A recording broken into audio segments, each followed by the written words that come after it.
नमस्कार मित्रांनो. या व्हिडिओमध्ये आपण ऐकणार आहोत स्वामींचे गुरुवार विशेष विचार. शेवटपर्यंत नक्की ऐका. गुरुवार हा गुरुचा दिवस मानला जातो. आपल्या जीवनात गुरुचे स्थान फार महत्वाचे आहे. कारण गुरु म्हणजे अज्ञानातून ज्ञानाकडे नेणारा मार्गदर्शक. श्री स्वामी समर्थ हे केवळ संत नव्हते, तर ते चालते बोलते परब्रह्म होते. ज्यांनी त्यांच्यावर पूर्ण श्रद्धा ठेवली, त्यांचे जीवन स्वामींनी योग्य मार्गावर आणले. स्वामी समर्थ नेहमी सांगत, "मी आहे, घाबरू नकोस."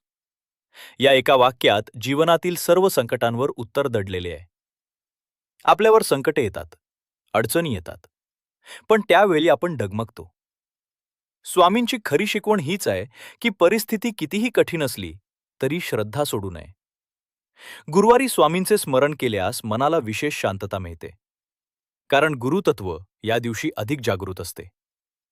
स्वामी समर्थ सांगतात की मन शुद्ध असेल, विचार सकारात्मक असतील आणि कर्म प्रामाणिक असेल तर देव आपोआप मदतीला धावून येतो. आजच्या धावपळीच्या जीवनात माणूस शांतता हरवून बसलाय.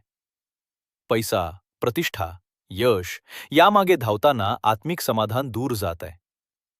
अशा वेळी स्वामी समर्थांचे विचार आपल्याला अंतर्मुख करतात. स्वामी म्हणतात, "जे मिळाले त्यात समाधान मानायला शिका. बाकी सर्व मी पाहतो."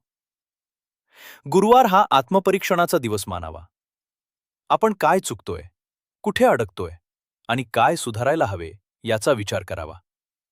स्वामी समर्थांना केवळ शब्दांनी नव्हे तर आपल्या आचरणानं मान द्यावा.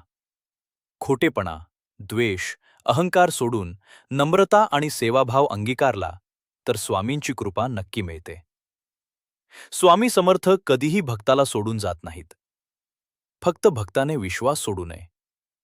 अनेक वेळा आपल्याला वाटते की काहीच बदल होत नाही, पण त्यावेळी स्वामी आपल्या परीक्षाच घेत असतात. परीक्षा संपली की कृपा ओसंडून वाहते. म्हणूनच गुरुवारी थोडा वेळ काढून स्वामींचे नामस्मरण करा. त्यांच्याशी मनापासून बोला. संकटात असाल तर त्यांच्याकडे हाक मारा. कारण श्री स्वामी समर्थ हे शब्द नाही, ते अनुभव आहेत. शेवटी एवढेच म्हणेन, श्रद्धा ठेवा, संयम ठेवा आणि कर्म करत राहा. स्वामी समर्थ तुमच्या पाठीशी नक्की उभे आहेत. श्री स्वामी समर्थ. हा व्हिडिओ आवडल्यास लाईक, शेअर आणि सबस्क्राईब करायला विसरू नका.